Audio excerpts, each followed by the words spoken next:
हमने पिछले जो हमारा सत्र था उसमें गुरु के बारे में तुलसीदास जी कुछ बता रहे थे। ठीक है, गुरु के चरणों की महिमा, गुरु की महिमा, गुरु के चरणों की रज की महिमा वो चल रही थी। तो एक और चौपाई उसकी रह गई थी हमें, गुरु के चरणों की रज की महिमा के बारे में। तो क्या कह रहे हैं तुलसीदास जी?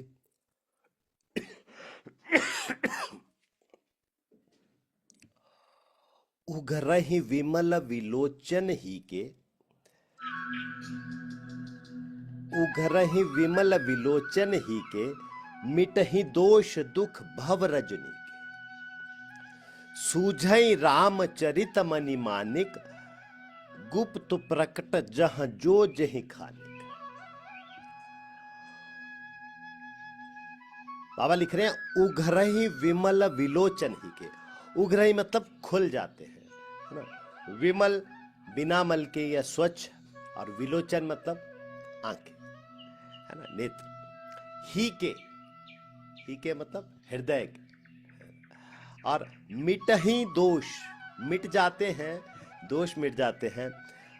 दुख मिटहि दोष दुख भव रजनी के। ये भव रजनी क्या है? रजनी रात को बोलते हैं। ये भव सागर की जो रजनी है, ये जो संसार रूपी जो रात्रि है, ठीक है। और क्या लिखा? सूझई रामचरित मणि मानिक। सूझई मतलब दिखाई देने लगते हैं। क्या? मणि मानिक, जो ये मणियां दिखती हैं, है ना, वो मणि मानिक माणिक जो दिखते हैं, ये जो रत्न है। गुप्त प्रकट जहां जे जही खाने को। गुप्त रूप में या प्रकट रूप में जो जही, जो जहां पे भी है, चाहे वो खदान में है। क्या बोल रहे हैं ये देखिए, उगराई विमल विलोचन ही के। ये जो गुरु के चरणों की रज है, जब हम इसको आंखों पे लगा लेते हैं ना, तो क्या खुल जाते हैं? इसको लगाने से हृदय के निर्मल नेत्र खुल जाते हैं। हृदय के निर्मल नेत्र खुल जाते हैं, जिससे क्या होता है? मिटहि दोष दुख भव रजनी के। जिससे इस संसार रूपी रात्रि के समस्त दोष और दुख मिट जाते हैं। ठीक है। सूझई रामचरित्र मणि माणिक। और क्या होता है? गुरु के चरणों की रज लगाने से रामचरित रूपी मणि और माणिक जो रत्न है, चाहे वो जिस भी रूप में हो, चाहे वो जिस भी रूप में भी हो, और जहां भी छुपे हो, कहां कहां उन्होंने बोला गुप्त प्रकट, चाहे वो गुप्त रूप से हो, चाहे वो प्रकट हो, वो सब कुछ हमें फिर स्पष्ट दिखाई देने लगता है। ठीक है। तो क्या बोलते हैं, बोलना क्या चाह रहे हैं तुलसीदास जी? बोलना चाह रहे हैं कि बिना गुरु के मार्गदर्शन के और उनकी कृपा के हम संसार के मोह माया के अंधेरे से बाहर नहीं निकल सकते हैं, और ना ही परमात्मा के असली रूप को पहचान सकते हैं। क्योंकि परमात्मा जैसे कि वो गुरु के चरणों की रज लगाने से जो है, वो गुप्त रूप में हो चाहे प्रकट रूप में है, वो सब हमें स्पष्ट रूप से दिखाई देने लगते हैं। देखिए, एक दोहा लिखा है तुलसीदास जी ने, उससे इसको थोड़ा और क्लैरिटी मिलती है। क्या दोहा लिखा था? यहां लिखा है, जथा सुअंजन अजिदृग साधक सिद्ध सुजान, कौतुक देखत सैल बन भूतल भूरि निधान। जथा सुअंजन, सुअंजन किसे बोलते हैं? जैसे अंजन काजल हो ना, श्रेष्ठ अंजन, सुअंजन हो गया श्रेष्ठ कोई ऐसा काजल। अंजीद्रिक, ठीक है, आंखों में लगा के, आंखों में उनको लगा के। सिद्ध सुजान, कोई ऐसे पूर्ण ज्ञानी लोग हो या सुजान लोग हो, सिद्ध पुरुष हो। कौतुक देखत, आश्चर्य से क्या देखत सैल बन, सैल बोलते हैं पर्वत को। भूतल भूरि निधान, बहुत से खजानों से या खानों से। क्या क्या कहते हैं? देखिए क्या होता है, जैसे कि अगर आपको स्मरण हो, पुराने लोगों को स्मरण भी होगा कि कुछ लोग क्या करते थे कि आंखों पे एक विशेष प्रकार का एक अंजन लगाते थे या कुछ ऐसी चीज लगाते थे जिससे लगाने से क्या होता था कि कोई चीज कहाँ खजाना छुपा हुआ है वो उसको दिखना शुरू हो जाता था। अब देखिए, अब आज की डेट में तो जियोलॉजिस्ट है ना, वो मशीनों से देख लेते हैं यहाँ ये खनिज होगा, ये होगा, ये होगा। पहले के जमाने तो ऐसा नहीं था। तो क्या होता था, वो एक विशेष अंजन लगाते थे जिससे ये पता लग जाता था कि कहाँ पे खजाना छुपा है, कहाँ पे नहीं छुपा है। तो यहाँ क्या कहते हैं, जथा सुअंजन अंजिद्रिक, कि जैसे वो सुअंजन आंखों में लगा के साधक सिद्ध सुजान, वो जो सिद्ध लोग थे वो क्या देखते थे वो उस खजाने को देख लेते थे। कौतुक देखत सैलबन भूतल भूरी निधान। उसी प्रकार क्या होता है, जब हम गुरु के चरणों के रज को आंखों में लगा देते हैं तो क्या होता है, हमारा विवेक जगने लग जाता है। उसे संसार के हर कण में, चाहे वो पर्वत हो, वन हो, पृथ्वी हो, सब में परमात्मा का स्वरूप सहज भाव में दिखना शुरू हो जाता है। यहां जो ये जो मणिमाणिक बोले हैं ना, मणिमाणिक का मतलब क्या है? मणिमाणिक कोई भौतिक मणिमाणिक नहीं है, मगर भगवान जी को जो हम कैसे देख लेते हैं, चाहे वो हर कण में, चाहे वो पर्वत हो, चाहे वो पृथ्वी हो, चाहे जल हो, चाहे कोई भी जगह, हर जगह पे हम भगवान जी को देखना शुरू कर देते हैं। जिस प्रकार खजाना ढूंढने के लिए विशेष काजल की आवश्यकता होती है, वैसे ही प्रभु के चरित्र को समझने के लिए भक्ति और ज्ञान रूपी ये अंजन लगाना पड़ेगा। और ये भक्ति और ज्ञान रूपी अंजन कौन प्रदान करेगा? ये गुरु के चरणों की रज प्रदान करेगा। माता प्रभु जी, ये भक्ति एक ऐसी चीज नहीं है कि आपको एक पुड़िया में दी या टैबलेट लिख दी कि आप इसको खा लो और आप में भक्ति जागृत हो जाएगी। कभी भी नहीं होगी। एक परम वैष्णव के घर में नास्तिक पैदा हो सकता है और एक नास्तिक के घर में परम वैष्णव पैदा हो सकता है। तो अगर हम इसको बोले कि ये वंशानुगत आएगा, ऐसा भी नहीं आएगा। ये जो भक्ति है ना, ये भगवान की देन है। और भगवान किसको देंगे ये तय तो भगवान करेंगे, लेकिन किसके माध्यम से देंगे वह सिर्फ गुरु है, वह सिर्फ संत है। भगवान स्वयं से आके आपको नहीं करे, वो कृपा कौन करेगा? वो गुरु करेगा। तो ये जो भक्ति और ज्ञान का ये जो अंजन है, ये हम सिर्फ और सिर्फ गुरु के माध्यम से ही प्राप्त कर सकते हैं। अगली चौपाई में बाबा लिखते हैं, गुरु पद रज मृदु मंजुल अंजन, नयन अमीय दृग दोष विभंजन, ते ही करि विमल विवेक विलोचन, बरनऊ रामचरित भवमोचन। आप लोगों में से जिन जिन के पास भी रामचरितमानस है, आप उसको खोल के बैठिए। आप उसको खोलेंगे, चौपाई को बैठ के थोड़ी देर के लिए आप देखेंगे, कैमरा ऑन कर सकते हैं, चौपाई को साथ में साथ पढ़ेंगे, तब ये चौपाई समझ आनी शुरू होगी। चौपाई को समझ आना जो है वो भगवान जी की कृपा ही होगी तो ही आएगी, नहीं तो इसको 5, 7, 10 बार भी पढ़ेंगे ये ऊपर से जाएगी। तुलसीदास जी ने इतने गूढ़ इसमें मीनिंग लिखे हैं। देखिए क्या लिखा है, गुरुपद रज मृदु मंजुल अंजन। मृदु मंजुल मतलब कोमल और सुंदर,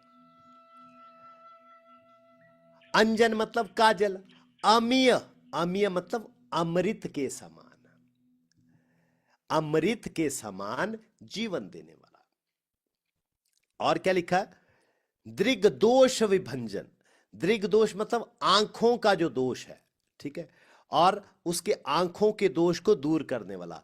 ते ही करी, उस धूल को लगाकर। और क्या है, विलोचन, मतलब नेत्र, वर्णौ, वर्णौ मतलब वर्णन करता, भव मोचन, संसार के बंधनों से मुक्त करने वाला। ये मैं आपको संधि विच्छेद में बता रहा हूं ताकि एक एक शब्द को आप ध्यान से अपने आप भी इसका भावार्थ बना सकें। बाबा कह रहे हैं कि गुरु के चरणों की धूल एक अत्यंत कोमल और सुंदर अंजन है। यह कोई साधारण काजल नहीं है बल्कि अमृत के समान है। क्यों? मृदु मंजल अंजन, नयन अमीय, ठीक है, जो अज्ञानता और मोह रूपी आंखों के विकारों को पूरी तरह नष्ट कर देता है। आंखों के विकार कौन से? ये मोतियाबिंद वाले विकार नहीं है, पर कौन से विकार हैं? यह जो अज्ञानता और मोह, ऐसे विकार जो हमारी आंखों के सामने हैं, उनको यह अंजन पूरी तरह नष्ट करेगा। उसे सही गलत, असत्य सत्य का ज्ञान हो जाता है। तुलसी जी कहते हैं, मैं इस निर्मल दृष्टि को पाकर अब श्री राम के उस चरित्र का वर्णन करने जा रहा हूं जो संसार के दुखों और जन्म मरण के चक्र से मुक्ति दिलाने वाला है। तो यहां से तुलसीदास जी आगे लिखना आरंभ कर रहे हैं। वो कह रहे हैं कि मैं यहां से लिखना शुरू कर रहा हूं। तो लिखने से पहले क्या कर रहे हैं बाबा?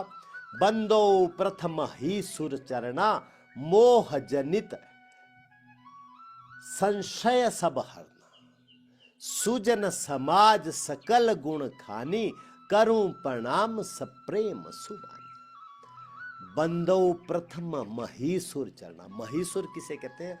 मही बोलते हैं पृथ्वी को और सुर बोलते हैं देवता को, ठीक है। बंदो मतलब मैं वंदना करता हूं पहले, प्रथम पहले किसकी? महीसुर चरणा।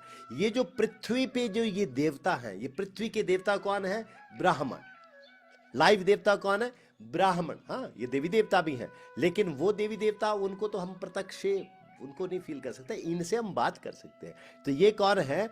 यह भी एक जो ब्राह्मण देवता बोलते हैं ना हम, ब्राह्मण देवता है। तो ये ब्राह्मण देवता कौन से हैं? इन ब्राह्मण देवताओं के चरणों की प्रथमतः मैं वंदना करता हूं, ऐसा लिख रहे हैं। क्यों करता हूं? क्योंकि यह लोग शास्त्र और धर्म के ज्ञाता हैं। अब देखिए, यह ब्राह्मण शब्द जो है वो जातिगत ब्राह्मणी नहीं है, मगर 6 अगर कंडीशंस को फुलफिल करता हो कोई मनुष्य तो उसको हम ब्राह्मण कहते हैं। कौन सी? पठन पाठन, जो स्वयं भी पढ़े, दूसरों को भी पढ़ाए। पठन पाठन,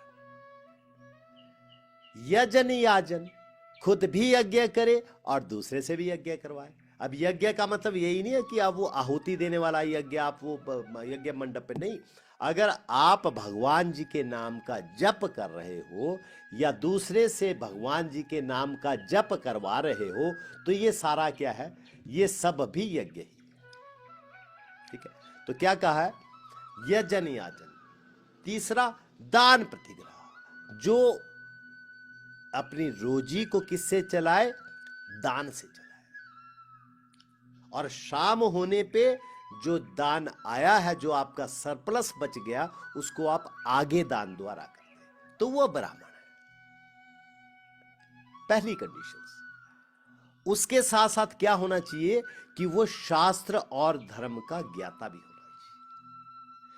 तो तुलसीदास जी जो इन कंडीशंस को फुलफिल करते हैं, उन ब्राह्मणों को प्रणाम कर रहे हैं, क्योंकि ब्राह्मणों का ज्ञान सूर्य के समान है, जो अज्ञान के अंधेरे और उससे पैदा होने वाले संशय को दूर करता है। ये जो अज्ञान है ना, ये हमारे बीच में संशय पैदा करता है, भ्रम को पैदा करता है। और इस अज्ञान को जो है, जब हम ब्राह्मणों को प्रणाम करते हैं तो उनका ज्ञान क्योंकि सूर्य के समान है और वह इस अज्ञान को जो है वो और हमारे संशयों को दूर करते हैं। सुजन समाज, सुजन समाज सकल गुण खानी, ठीक है।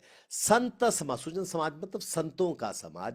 केवल व्यक्ति नहीं बल्कि वह मानवीय गुणों और भक्ति का भंडार है। ठीक है। करूं प्रणाम सप्रेम सुबानी। तुलसीदास जी संत समाज के प्रति अपनी गहरी श्रद्धा और विनम्रता व्यक्त कर रहे हैं। यह चौपाई बताती है कि किसी भी शुभ कार्य को करने के से पहले ब्राह्मण और संतों को हमें प्रणाम करना चाहिए। क्यों? क्योंकि ब्राह्मण और संत यानी ज्ञान और भक्ति दोनों के आशीर्वाद की आवश्यकता है। जब तक ज्ञान और भक्ति का आशीर्वाद हमें नहीं मिलेगा तब तक हम इसको आगे नहीं ले जा सकते। बाबा कहते हैं साधु चरित शुभ चरित कपास निरस विसद गुणमय फल जासु सो सही दुख पर छिद्र दुरावा बंदनीय जे ही जग जस पावा।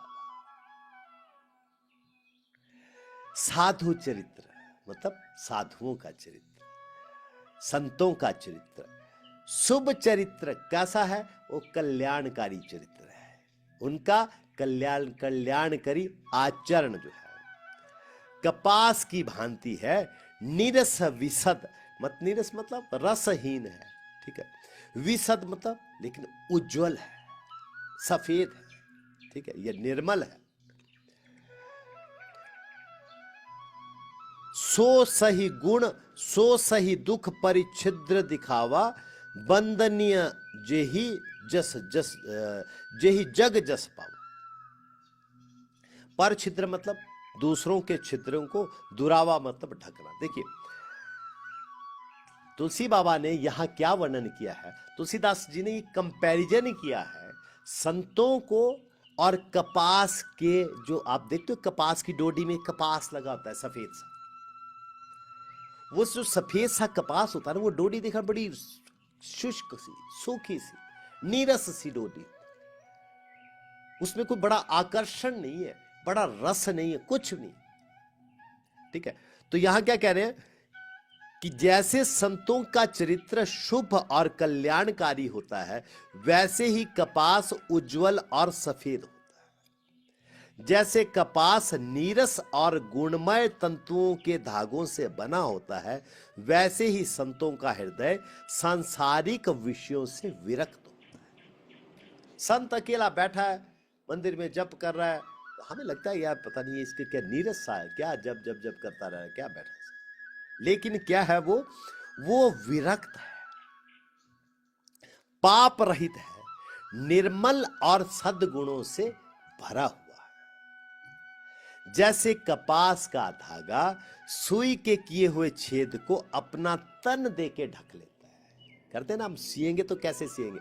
सुई क्या करेगी? वो छेद करेगी पहले, लेकिन धागा क्या करेगा? पीछे से उस छेद को बंद कर देगा।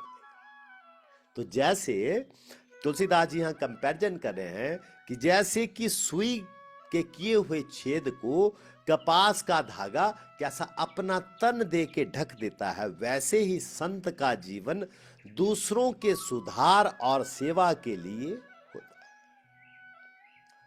संत क्या करते हैं? दूसरों की कड़वी बातें और अपमान सह के भी बदले में क्या देते हैं? प्रेम देते हैं। जैसे कपास तो हम काटेंगे, फिर पहले ओटेंगे उसको बुनेंगे, काटेंगे, कितना कष्ट होगा उस कपास को। ठीक है। उतना कष्ट सह के फिर भी कपास क्या करती है? कपड़ा बनाती है और दूसरों के छिद्रों या शरीर को ढकती है। वैसे ही संत भी स्वयं कष्ट सह के दूसरों के दोषों को छिपाते हैं, उनको सहारा देते हैं। ऐसे परोपकारी संत पूरे जगत में वंदनीय होते हैं। देखिए मैं एक छोटी सी कथा सुनाता हूं। एक बार क्या होता था, एक सिद्ध संत सुबह, क्योंकि संतों का कार्य क्या था? भिक्षा से प्रसाद पाना, कार्य तो कोई करेंगे नहीं, और भगवान जी का नाम लेना। तो कुछ घरों में मांग के अपनी आजीविका चलाता था। हमारे में प्रॉब्लम क्या है कि हम भिखारी और संतों में आजकल अंतर करना भूल गए। हमारे घर में कोई भिक्षा लेने आए, भिखारी आए, तो हमें क्या लगता है कि यार ये बाबा लोग हैं, पता नहीं इनका काम ही भिक्षा लेना है। तो मतलब हम क्या करते हैं, भिखारी को भी संत बना देते हैं। और जो संत वास्तव में कभी भिक्षा लेने आएगा या संत कुछ आपको परोपकार भी करने लगेगा, तो आपको लगेगा यार ये कोई ठगने का काम है, बीच में इसका कोई ना कोई हित जरूर है। तो हम संतों को और भिखारियों के बीच में आजकल डिफरेंस करना भूल गए। तो क्या था, वो संत थे, परम संत थे, वैष्णव संत थे। वो आते भिक्षा लेने, तो एक माई थी, वो माई अक्सर झिटक देती, बाबा नहीं है चले जाओ। हमेशा उसने कभी भी कुछ दिया नहीं और हमेशा गालियां जरूर देती थी। और संत क्या करते थे, उस माता को कुछ बदले में नहीं करते थे, बल्कि आशीर्वाद देके जाते थे। अब क्या हुआ, एक दिन वो माता क्या कर रही थी, बाहर आंगन में पोछा लगा रही थी। ठीक है, वो कपड़े का पोछा लगाते हैं, वो पोछा लगा रही थी और वो बाबा फिर आए। अब जैसे संत ड्योढ़ी पे आए तो संत ने बोला वही, माई हरे कृष्णा, कुछ भिक्षा दोगे? माता ने गुस्से में क्या किया कि यार ये रोज आ जाता है। उसने वो पोछा उठाया और जोर से संत के मुंह पे दे मारा। संत को जैसे मुंह पे जैसे पोछा, वो गंदा पोछा देखो संत के मुंह पे भेजा। संत ने बोला, धन्यवाद माई धन्यवाद, तूने आज मुझे पोछा दिया है, बदले में भगवान तुझे पोता देंगे। आज तुमने मुझे पोछा दिया है, बदले में भगवान तुम्हें पोता देंगे। उनके घर में पोता नहीं होता था, उनके बेटे की कोई औलाद नहीं थी। और संत बड़े प्रेम से उस पोछे को लेके अपने साथ आ गए।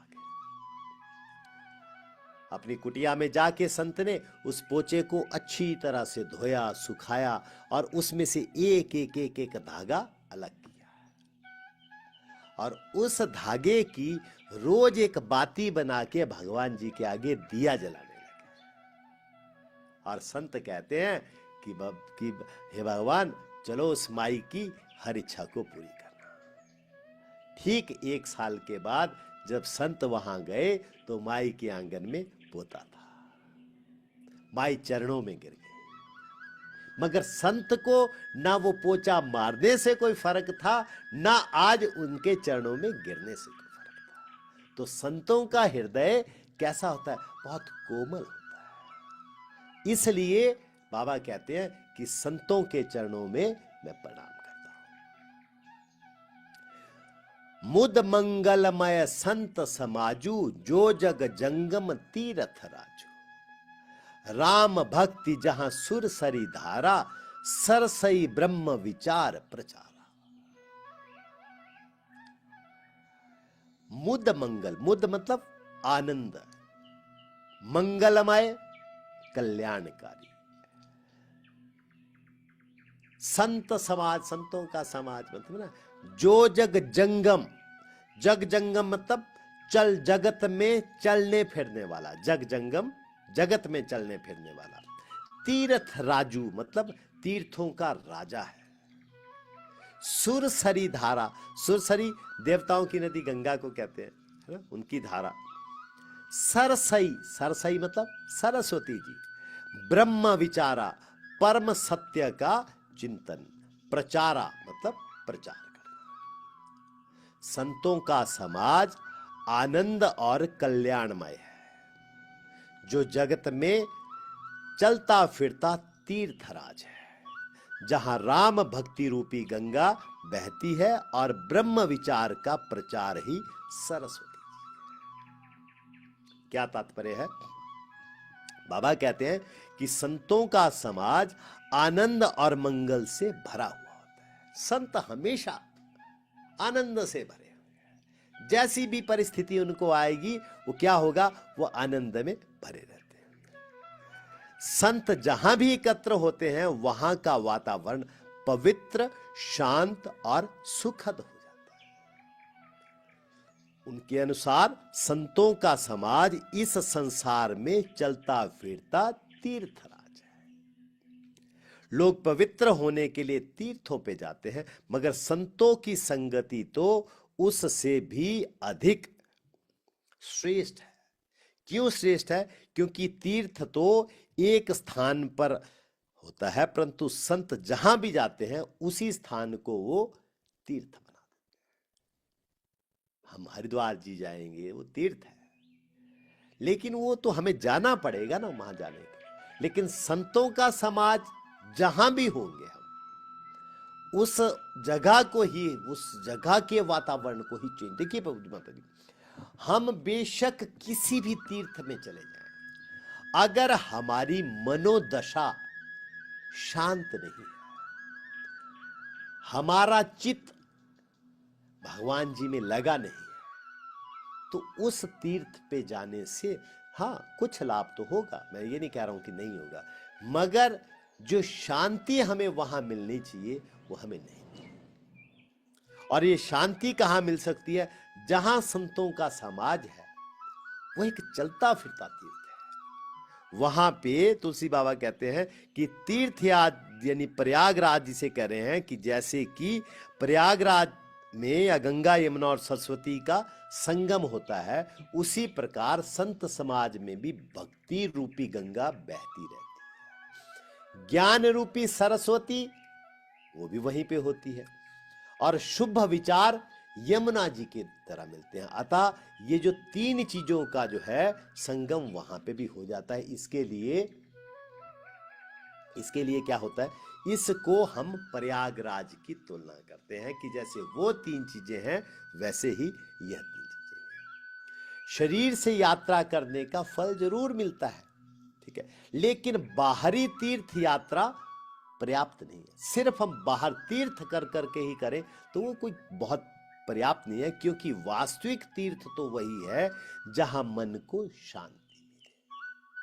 जहां जाके मन को शांति ही ना मिलती हो तो वो तीर्थ भी जो है वो इतना कार्य नहीं करेगा। बुद्धि को सही दिशा मिले और आत्मा को ईश्वर से जोड़ने वाली प्रेरणा मिले, यह सब कहां मिलेगा? यह संतों के समाज में जाके सहजता से मिल जाता है।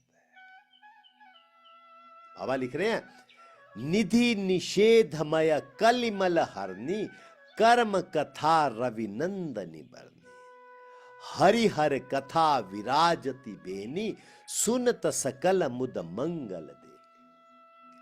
विधि निषेधमय मतलब क्या करना चाहिए क्या नहीं करना चाहिए, विधि निषेध है ना। निषेधमय कली मतलब कलयुग, मल का मतलब पाप, हरनी मतलब हरने वाली, रवि नंदिनी, रवि बोलते हैं सूर्य को, और रवि नंदिनी मतलब रवि जी की पुत्री, सूर्य की पुत्री यानी यमुना जी। वर्णी मतलब वर्णन करना। हरि भगवान विष्णु को कहेंगे, हरि हर, और हर भगवान शिव का नाम है। कथा विराजति बेनी मतलब संगम है। सुनत सकल मुद मंगल देनी, सकल सब प्रकार का, मुद मतलब आनंद, और मंगल मतलब मंगल देने वाली है। क्या कहते हैं बाबा? विधि और निषेध रूपी कर्मों की कथा कलयुग के पापों को हरने वाली है। सूर्य पुत्री यमुना के समान है ये। भगवान विष्णु तथा शंकर जी की कथाएं गंगा यमुना सरस्वती त्रिवेणी के रूप में सुशोभित हैं, जो सुनते ही सब प्रकार के आनंद और कल्याण को देने वाली। अब देखिए इसका तात्पर्य बताता हूं। विधि निषेधमय, भगवान जी की कथा जो है ना, हमें विधि और निषेध, हमें क्या करना चाहिए क्या नहीं करना चाहिए, यह अनुशासन कहां से मिलता है? यह अनुशासन हमें कथा से मिलता है। कौन सा कार्य करना चाहिए नहीं करना चाहिए, कब करना चाहिए, कैसे बोलना चाहिए, क्या बोलना चाहिए, यह सारा ज्ञान कौन देगा? संत मिलेगा। कैसा आचरण हमें करना चाहिए और किन किन बातों से हमें बचना चाहिए, निषेध किन किन बातों से बचना चाहिए, यह कथा कलिमल हरनी है। कलिमल हरनी, कलयुग के दोष है ना।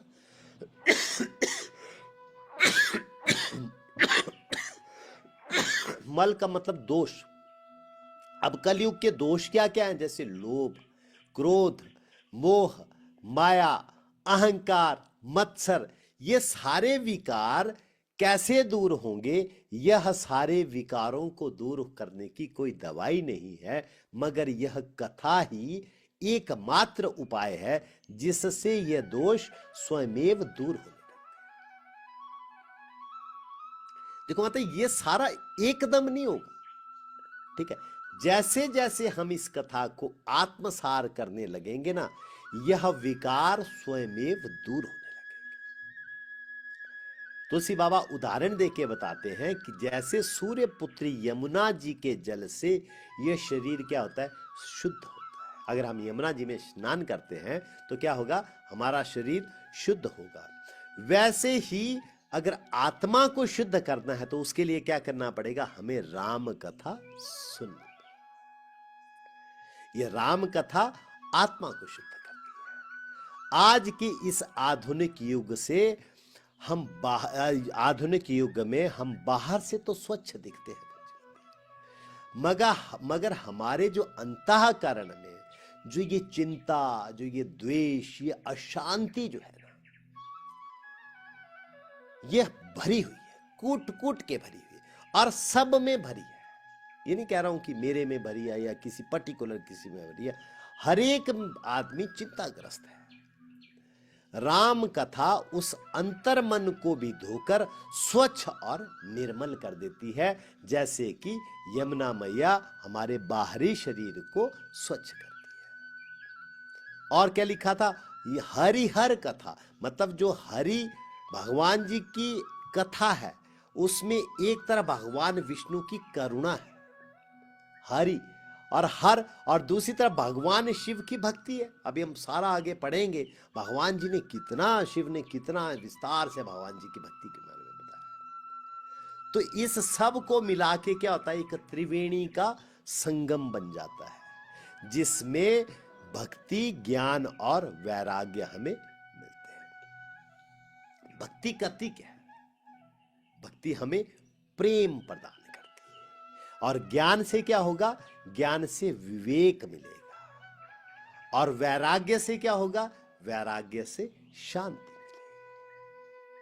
देखो भाई, भक्ति प्रेम कैसे प्रदान करती है? अगर हम भगवान जी की साकार रूप में अगर भक्ति करेंगे, अगर मान लीजिए आपके घर में लड्डू गोपाल हैं, राधा कृष्ण हैं, भगवान राम सीता हैं, कोई भी जो भी विग्रह आपके पास है, आप उनको भोग अर्पण करते हैं, उनको नहलाते हैं, उनको अच्छे अच्छे कपड़े पहनाते हैं, उनका श्रृंगार करते हैं, तो आपकी अटैचमेंट उनके साथ बढ़ जाती है। जब आप बाहर होते हैं और आप मान लीजिए शाम को रात देर वापिस आए, तो आने तक अगर आपकी अटैचमेंट भगवान जी से होगी तो आते ही आपको लगेगा यार भगवान जी को आज भोग नहीं लगा होगा।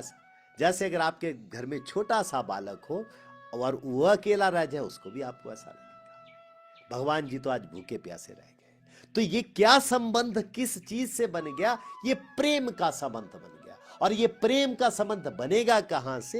ये भक्ति से बनेगा। और ज्ञान क्या करेगा? ऐसा नहीं है कि ज्ञान की कीमत नहीं है, ज्ञान की बहुत कीमत है, ज्ञान का बहुत महत्व है। क्यों महत्व है? क्योंकि ये जो विवेक आएगा ना हमारी बुद्धि में, ये विवेक कैसे आएगा? ये ज्ञान से आएगा। हमें क्या करना चाहिए, क्या नहीं करना चाहिए, कब करना चाहिए, किसे क्या बोलना चाहिए, ये ज्ञान से ही तो आएगा। यहां तक कि भगवान जी की भक्ति को भी हम कैसे करें, यह विवेक भी हमें ज्ञान से आएगा। और जब ये दोनों चीजें हमारे अंदर आ जाएंगी ना, तो प्रभु जी माता जी हमें वैराग्य उत्पन्न हो जाएगा। जब तक वैराग्य हमारे उत्पन्न नहीं रहेगा ना, तब तक हमें दूसरों की चीजों के प्रति मत्सर होगा। अगर आप ने बड़ा सुंदर सा सोफा लिया है, नया सोफा परचेज किया, बहुत सुंदर सा, और आपका कोई पड़ोसी या कोई आपका दूर पार का रिश्तेदार आपके पास आ जाता है, आप उसको बोलते हैं आएंगे, वेलकम करेंगे, बिठाएंगे सोफे में। अब क्या होगा, जैसे वो सोफे का देखेगा, वो देखेगा अच्छा नया लिया आपने, हाँ हाँ हाँ नया लिया, कितने का लिया, 2 लाख रुपए का लिया। आपको क्या लगता है, आपकी ज्यादा लक्ष्मी बताने से उनको खुशी हुई होगी? नहीं। जैसे आप चाय या पानी लेने के लिए किचन जाओगे ना, जेब से पेन निकाल के पहले घोपेगा उसको, और उसको को क्या कहेंगे, उसको मत्सर कहेंगे। ठीक है, अब ये चीज, लेकिन ये उसमें विकार नहीं है, ये विकार हम में भी आएगा। हम भी तो we all are sailing in the same boat. हम कोई नए वहां से नहीं रह, जगत में नहीं रह रहे हैं। उसके पास आईफोन 16 आ गया है और मैं अभी तक तो ये सैमसंग इसी को चला रहा हूं। अब करना क्या, उस ना जो आपके फोन में जो फीचर सारे कंपनी ने दे रखे हैं ना, मैं सच्ची बताऊं तो आज तक वो फीचर यूज ही नहीं, यूज कहां करें पता ही नहीं है।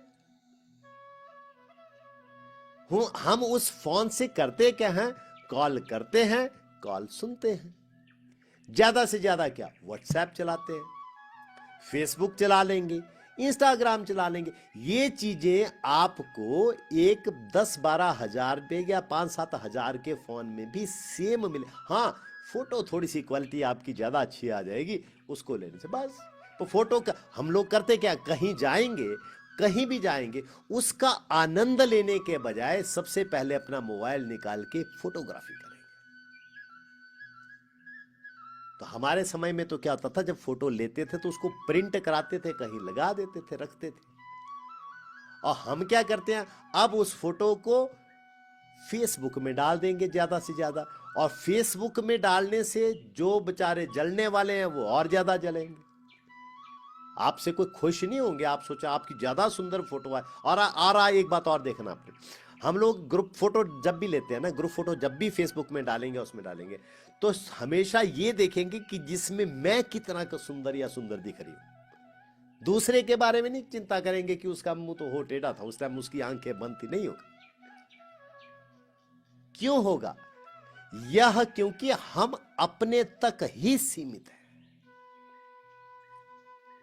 यह वैराग्य कहां से आएगा?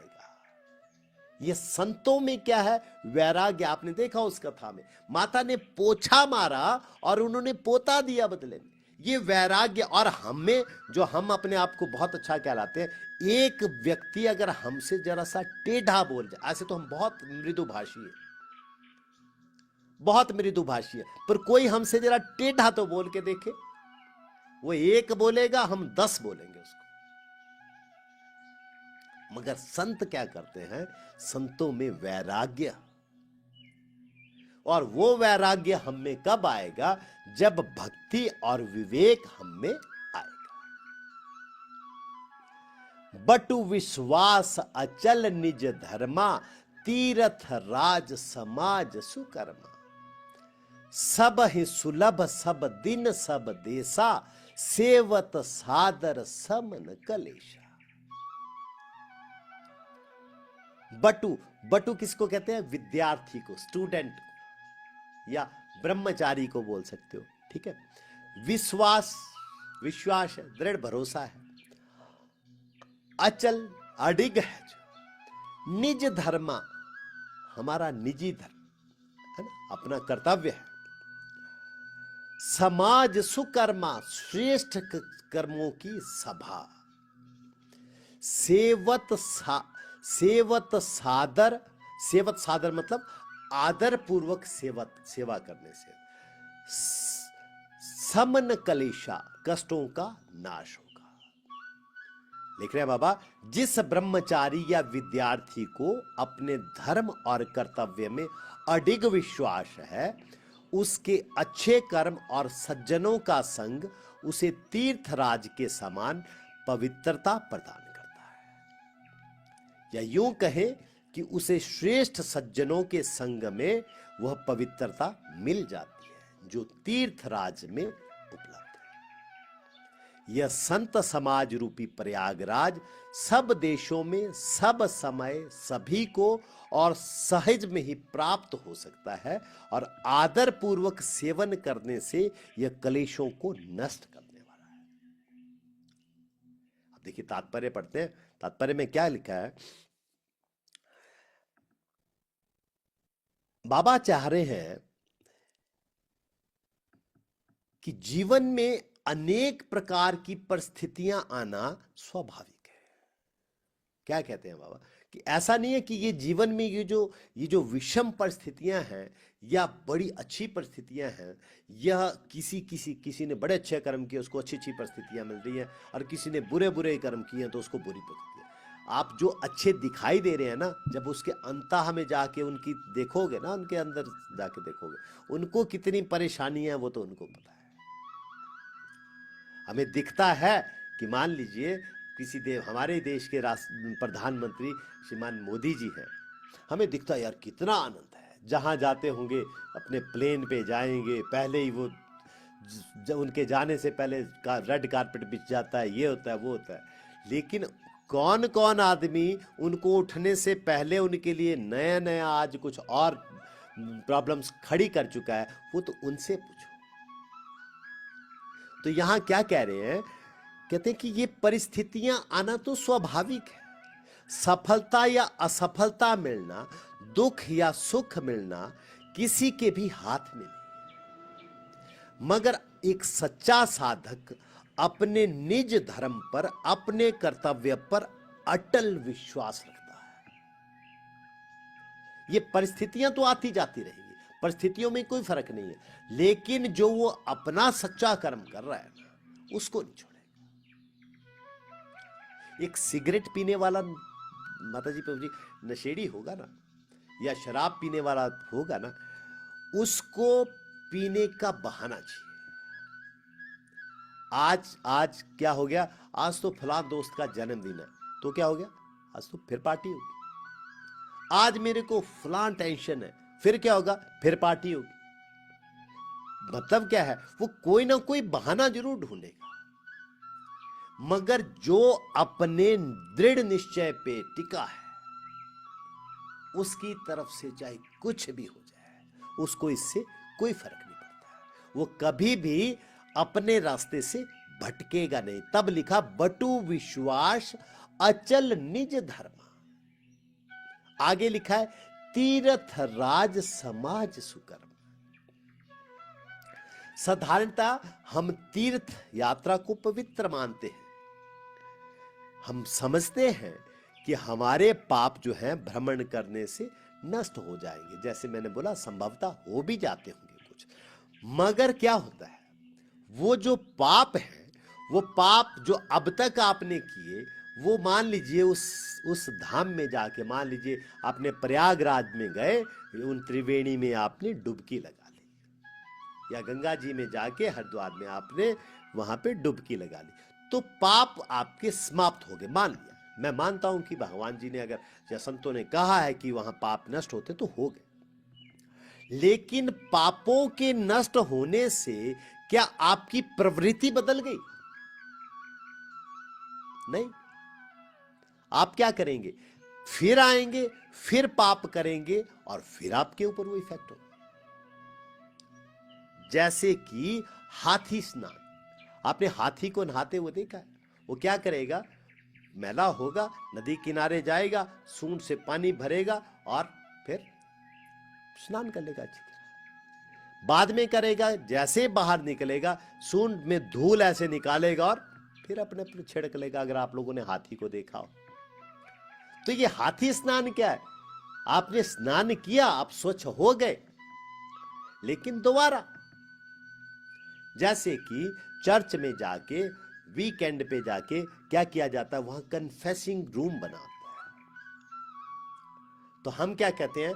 प्रीस्ट के पास जाके वो जो भी व्यक्ति होता है वो वहां पे कन्फेस करता है कि देखिए मैंने फादर क्या किया, मैंने इस वीक में या मैंने ये पाप किए हैं, तो उनको कन्फेस कर देता है। क्यों? क्योंकि उनके मान्यता अनुसार अगर आप कन्फेस कर लेते हो फादर के सामने तो आपके पाप समाप्त हो जाते हैं।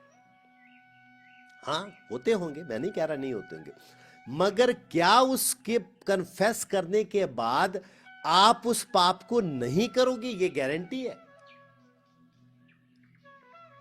तो यहां क्या कहते हैं, यहां बाबा कह रहे हैं कि तीर्थों का फल, जब आप दोबारा अपराध करते हो, बारंबार उसको करते हो, तो तीर्थों का फल फिर लुप्त हो जाता है। ठीक है, मगर यदि आप सज्जनों की संगति करते हैं तो हमारे विचार शुद्ध हो जाते हैं। सज्जनों की संगति से उस क्षण का पाप मिटेगा नहीं मिटेगा ये तो मैं नहीं बता सकता, मगर वो पापों के करने की प्रवृत्ति ही बदल जाएगी आपके, क्योंकि विचार शुद्ध हो जाएंगे और हम पापों की पुनरावृत्ति से बच जाएंगे। इसलिए बाबा ने सज्जनों के समाज को ही सच्चा तीर्थ कहा है। क्या लिखा है?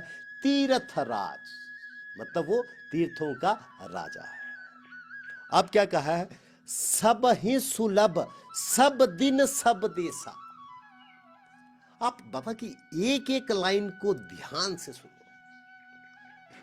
क्या लिखा है? सब ही सुलभ, सब दिन देश, मतलब सब दिन सब देश, अर्थात सुकर्म करने के लिए किसी भी विशेष समय या विशेष स्थान की आवश्यकता नहीं है।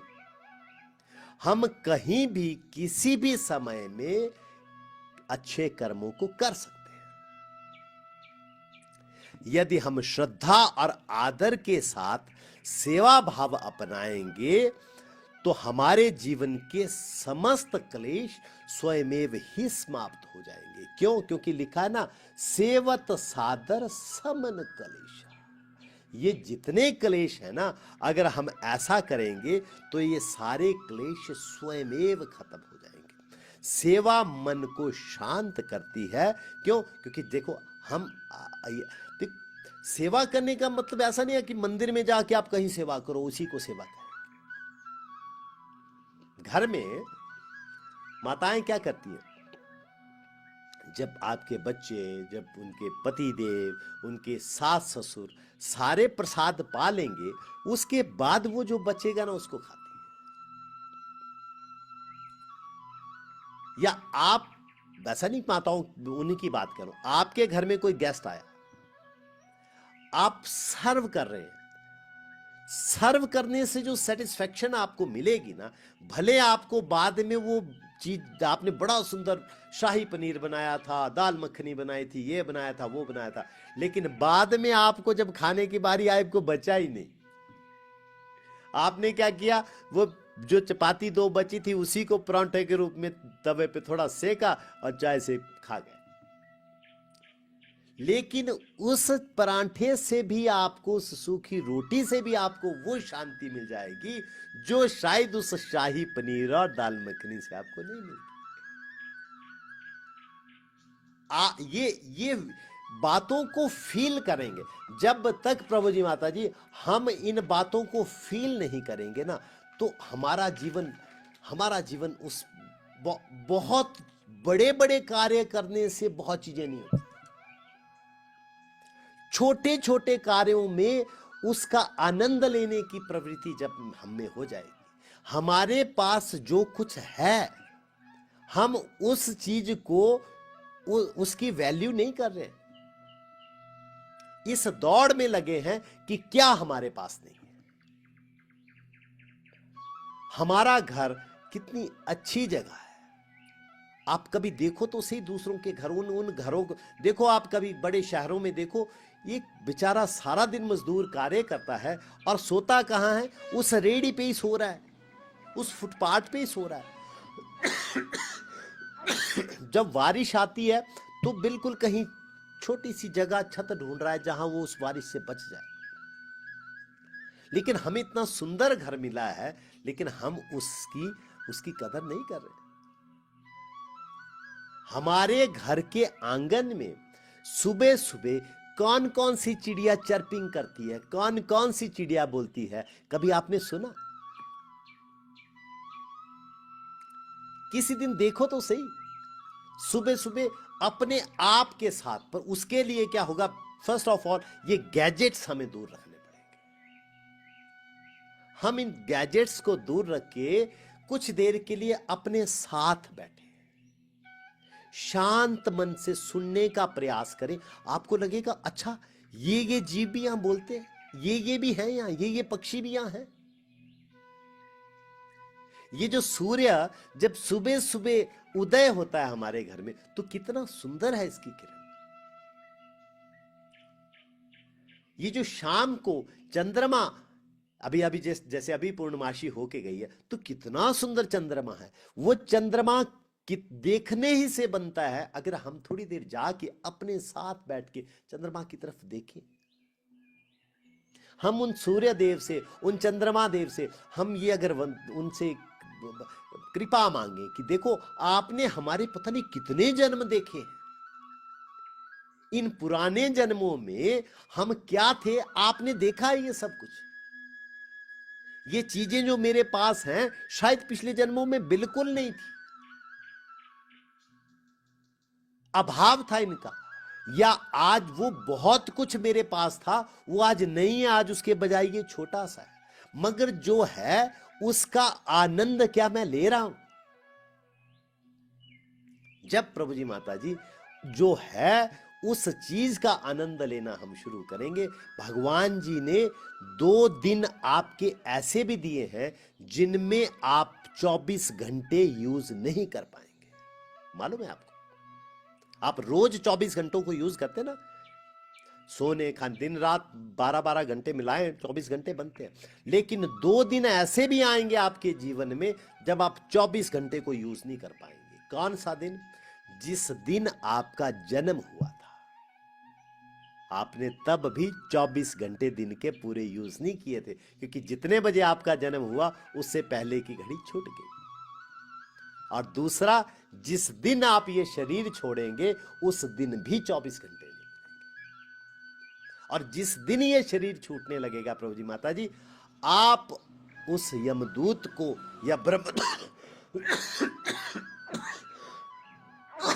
जो भी आपके कर्मों के अनुसार आएगा, उससे आप पूरे जीवन का कमाया हुआ धन भी अगर दे के 1 मिनट भी अलग से मांगेंगे ना, तो वो 1 मिनट मिलने वाला नहीं। इसलिए जो हमें भगवान जी ने दिया है उसको हम सिर्फ उसकी वैल्यू करें, और बटु विश्वास अचल निज धर्म, अपने जो धर्म किया है, अपना जो धर्म है उस पे हम अडिग रहें। तो प्रभु जी माता जी, आज का मेरा समय यहीं पे समाप्त होता है। आप लोगों को रक्षक हरि प्रभु मेरी हेल्प करें और अनम्यूट करने की कमांड दें इनको।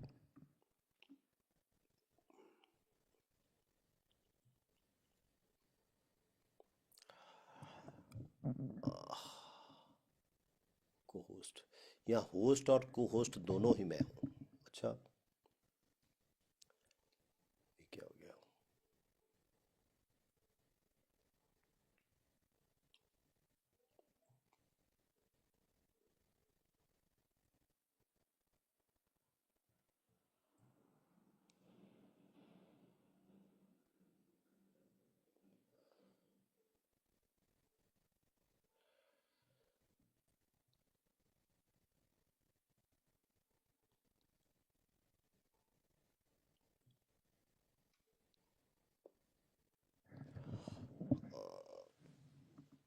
हरे कृष्णा, मेरी आवाज आ रही है? मैं 1 मिनट किसको बनाऊंगा होस्ट?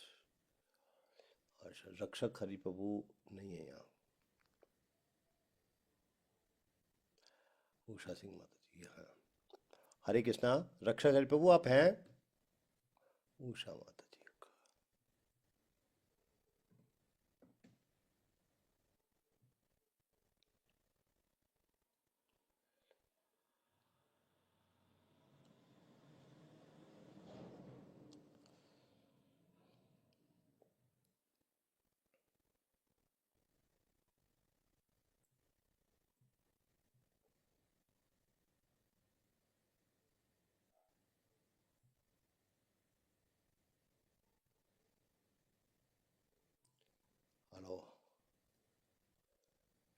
Jet.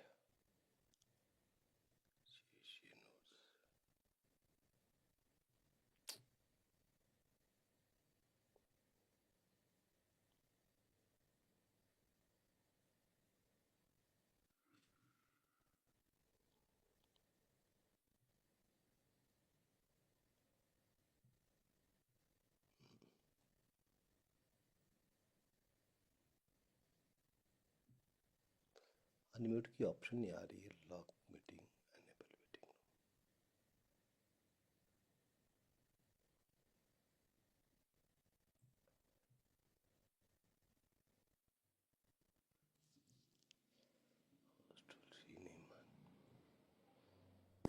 हरे कृष्णा, आप देखो अब आवाज आ रही है। कृष्णा रोजी धर्मप्राण जी आई मुझे आवाज अब अब। आप बोल सकते हैं। एक मिनट इसको खोल लो।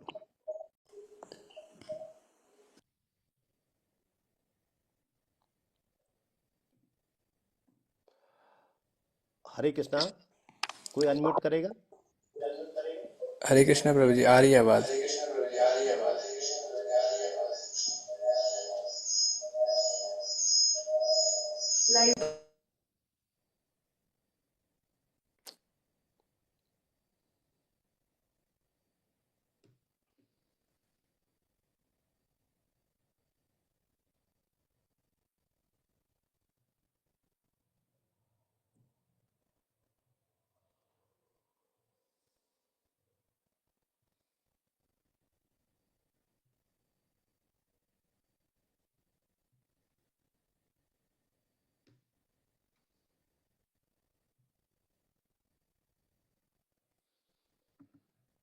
हम्म।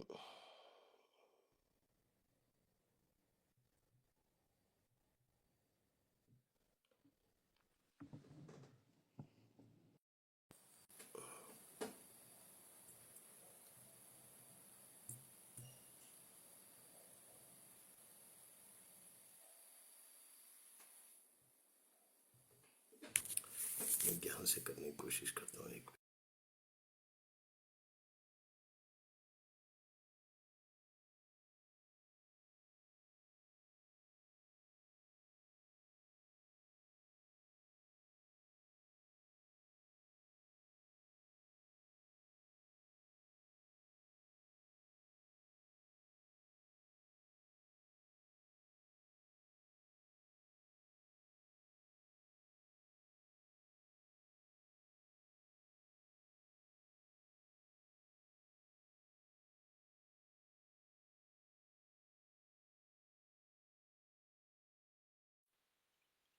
हरे कृष्णा।